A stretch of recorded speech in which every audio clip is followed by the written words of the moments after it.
Faire aimer le jazz à des fans de pop, c'est la mission que je me suis donnée aujourd'hui avec cet artiste. Mae Simones, c'est une voix cristalline posée sur des paroles en anglais et en japonais. Elle vient de sortir de la Berklee, la plus grosse peut-être école de jazz au monde et de musique mais en général. Et elle vient de sortir son premier album, Animaru, qui est absolument impressionnant pour plein de raisons différentes dont on va parler aujourd'hui. D'ailleurs, n'oubliez pas de vous abonner si vous voulez plus de contenu comme ça. Ce qui saute le plus aux yeux, c'est évidemment la variété de styles.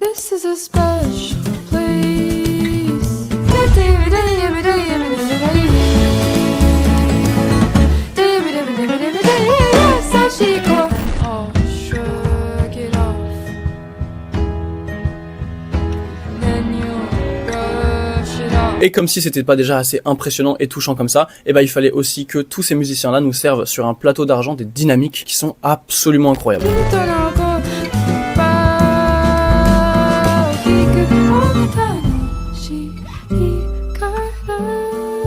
D'ailleurs, les musiciens, c'est seulement un alto, un violon, une basse, une batterie et elle qui a la guitare et au chant. À l'écoute du disque, je pensais que c'était beaucoup plus. Après, il y a quelques layers quand même de voix et sûrement de cordes un petit peu. Mais c'est vrai que les musiciens, non, globalement, ils réussissent vraiment à prendre l'espace qu'il faut. Et l'orchestration et la répartition des voix, elle est juste absolument formidable. Et pour servir cette variété de styles et aussi cette variété de dynamique, il fallait forcément une prod incroyable. Et la prod, de fait, elle est incroyable. Quand je disais que c'était l'album parfait pour faire aimer le jazz à des fans de pop, je pense que ça passe vraiment par la prod, dans le sens où on sent vraiment toutes les subtilités de jeu. On entend vraiment la prise de chaque musicien, comme ce qu'il nous faut dans le jazz. On entend vraiment les dynamiques du groupe, on entend que ça joue ensemble, on entend vraiment les cultures bossa, jazz et très très subtiles comme ça. Mais pour autant, c'est léché, c'est cristallin, à l'image de la voix de Mae. C'est cet alliage entre toutes ces cultures et le fait de réussir à danser sur tous les plans comme ça, avec autant de brio, qu'en fait pour moi un album vraiment ultra important de 2025. Très sûrement un des meilleurs albums de 2025 d'ores et déjà. Voilà pour Mae Simones et Animaru. Foncez écouter ça et n'oubliez pas de vous abonner à cette chaîne si vous aimez ce qu'on fait ici. Et puis voilà, à très vite, ciao.